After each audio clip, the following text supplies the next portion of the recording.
Flat Earth Clues, Part 5, The Status Quo. This is part of a series of clues that can help you get your head around both the design of the flat Earth system we live in and who has been involved in the deception to hide it from you.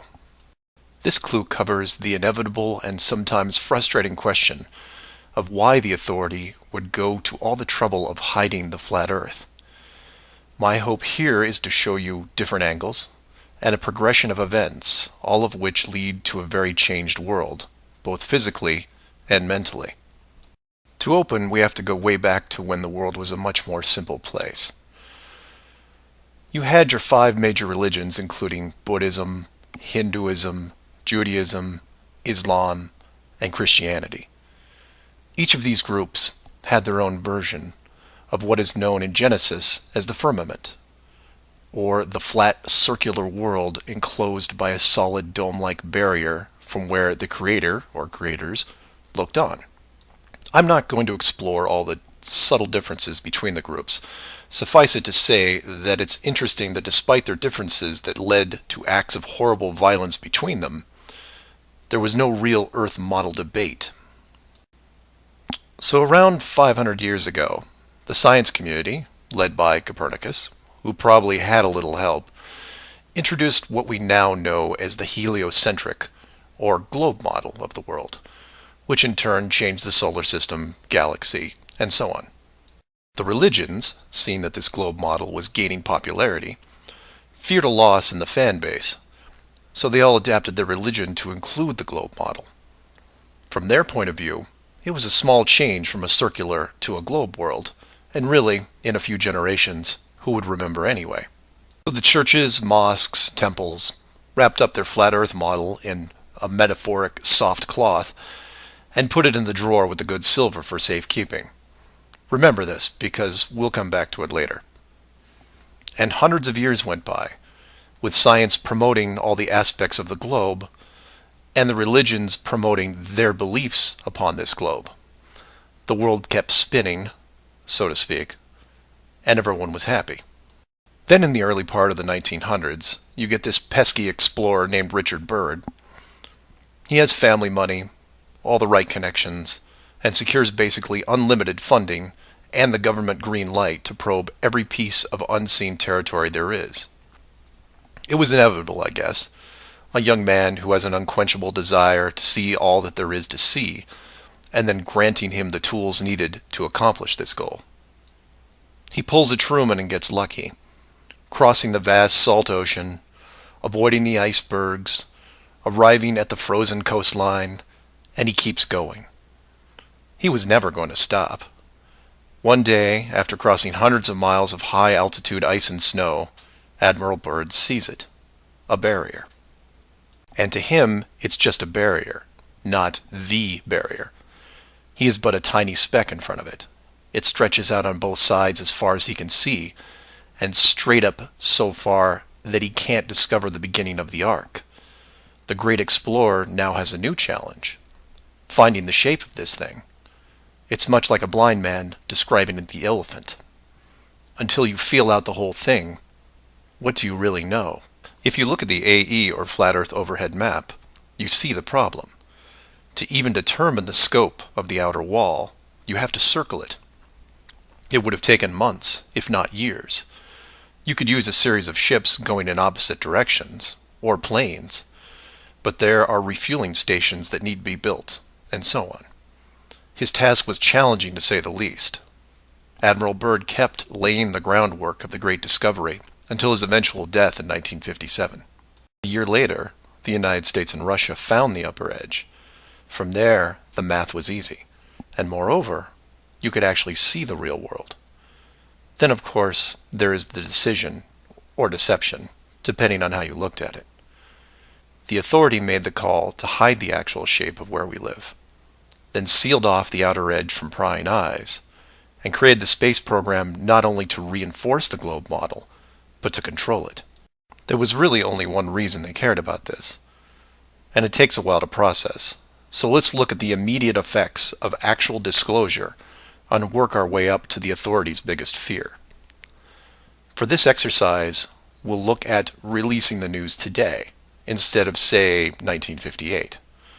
While 1958 would have been easier, it's much more relevant and entertaining to explain it in modern terms. We start with a press conference by, let's say, the United Nations, who have discovered that the world is indeed enclosed in a giant high-tech dome of unknown origin and age.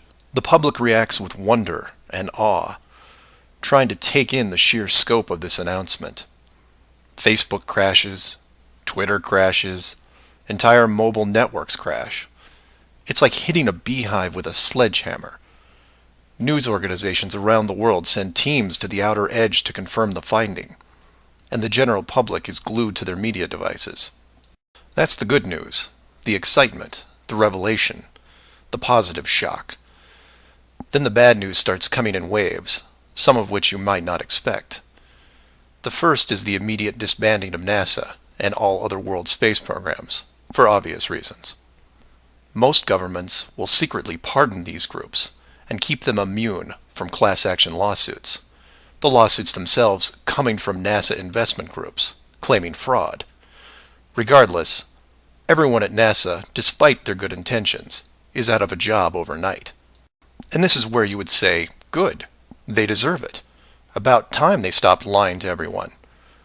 Oh, but it doesn't stop there, because every contractor and subcontractor that are exclusively tied to NASA, they have to shut down as well. Fine, a few thousand jobs lost, no big deal. And the ripples continue to spread, some bigger than others. Observatories all over the world close their doors, and the reasoning is this.